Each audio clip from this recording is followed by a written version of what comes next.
Welcome back to another video, everyone. In this video, we are going to break down the market participants.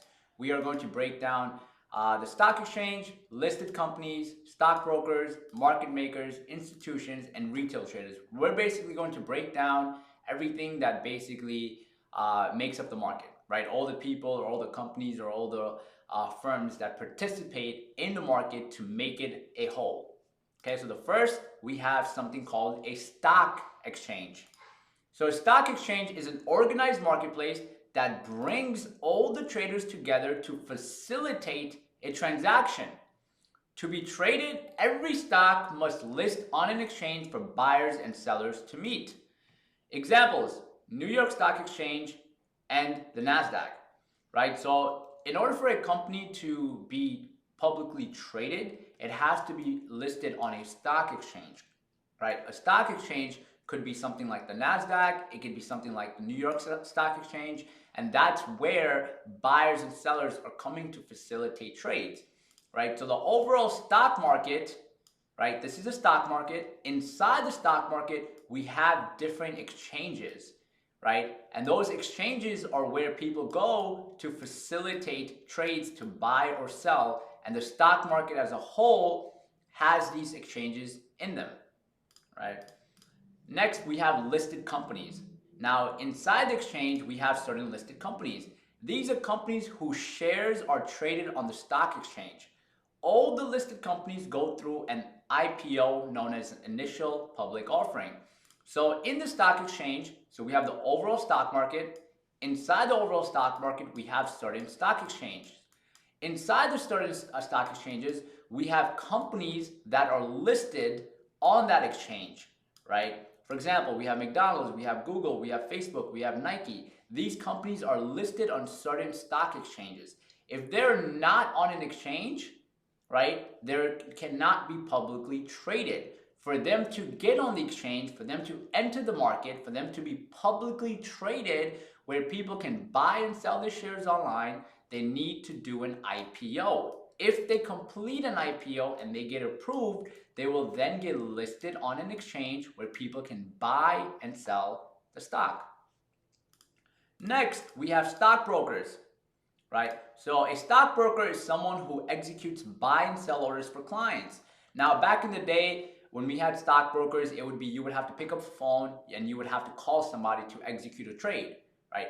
Nowadays, your stockbrokers could be firms such as TD Ameritrade, SureTrader, Robinhood. These are online brokerage platforms. So the idea of buying and selling could be done from your phone, could be done from your computer, right? So if you want to buy a stock or you want to sell a stock, all you have to do is log in on your platform and hit buy or sell, and your stockbroker or your brokerage accounts will automatically execute the trade. We as traders need a stockbroker. Basically, we need a company that can facilitate our trades. A stockbroker is the middleman that helps us buy or sell shares. They execute the trades for us. So we need a broker. Next, and this is the most important one, we have something called market makers. And this is something that a lot of people are unfamiliar with, and this is actually going to open up eyes for many people. Who are the market makers? What is market makers, right? A market maker is a bank or brokerage company that stands ready every second of the trading day with the firm ask and bid price. We basically need market makers because they make the market up and create liquidity. So let me explain what market makers are. Now, the thing that a lot of people like about the market overall is the idea that you can quickly get in and out of a stock. Right?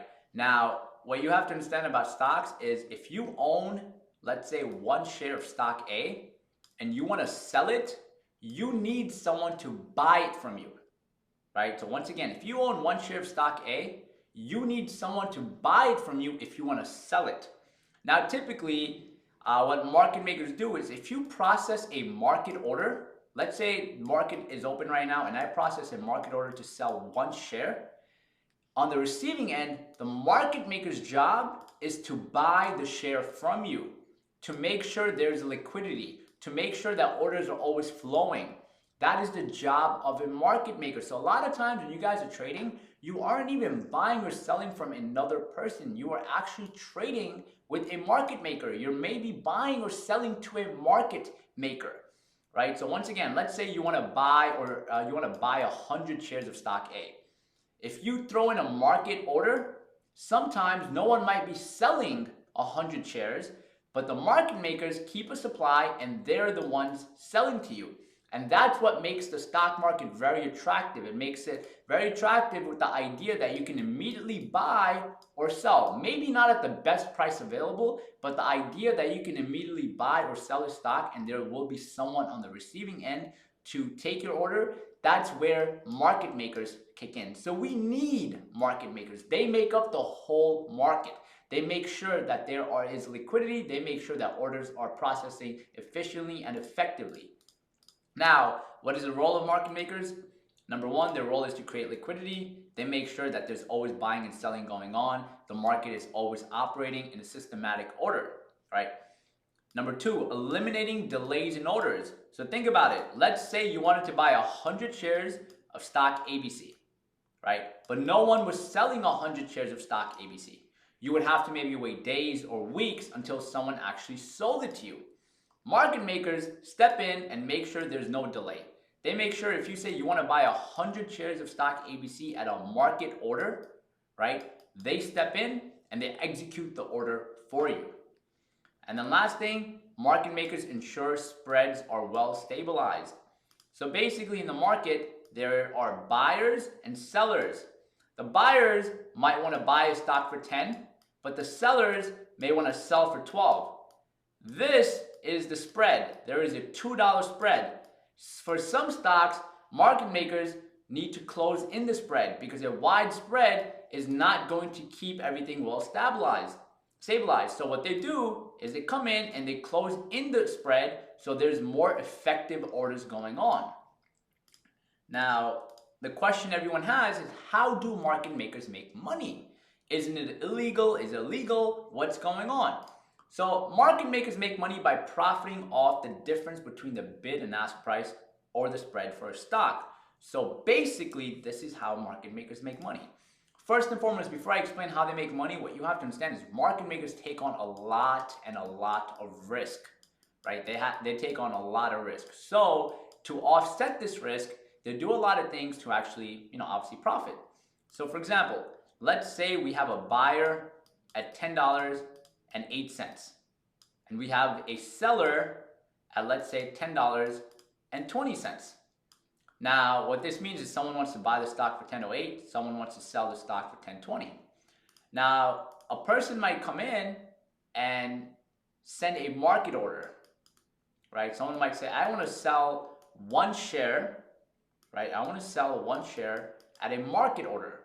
Now, if this person is selling one share at market, this is what he or she's getting filled at or should get filled at.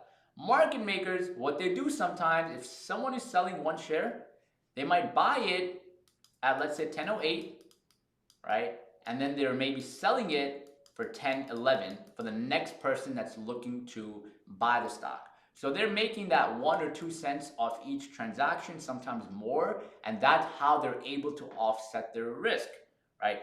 Now, another thing you guys probably notice with market makers is when you're trading and you see something like this, let's say this is $10, and you place a stop loss, right, at $9.50, and once again, a stop loss is if you put a stop loss at $9.50 and the stock goes to $9.50, it automatically sells for you.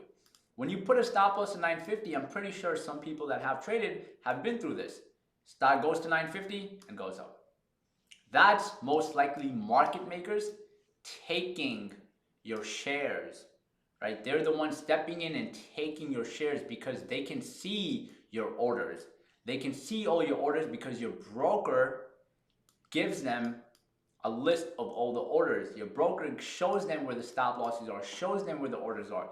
That's them stepping in, and I'll get into how to overcome them and how to, kind of understand them a little bit better. But just understanding this concept is very important, and that's how they're making money as well. So what they would do is, let's say you have a stop at $9.50, the stock is at 10, they would drive the stock to $9.50, buy up your shares and then resell it to someone for, let's say, 10.10, right? So they're making a profit off that. That's how they're making money. Market makers are extremely important. We need them in the market. Without market makers, the market would basically not exist. The market exists because of market makers, because we immediately find buyers and sellers. And just to refresh, when you're usually buying and selling, you're usually buying or selling from a market maker, especially if you're using a market order. Okay. Now, next we have institutions. An institution is a financial entity such as hedge funds, banks, investment banks, pension funds, or any other type of money management firm. Institutions are who make up majority of the market. This is basically big money. This is basically smart money. Big hedge funds, banks, investment banks, and all these people or companies are institutions. They're the ones with the big money. They're the ones driving the market up or down with a lot of buying power or selling power, whatever the case is, and they are very, very important to the marketplace. And then finally, we have retail traders. Retail trader is someone who trades their own money. Basically, you and I are retail traders. I trade my own money. If you're trading your own money, you're considered a retail trader as well. Just to recap, these are the few companies or people that make up the overall market. They're the market participants. Just being aware of them is extremely helpful. Obviously, there's more market participants if we go more in depth. I'm not going to go in depth. I'm just going to cover the basics and everything that I think you need to understand and know, and take it from there.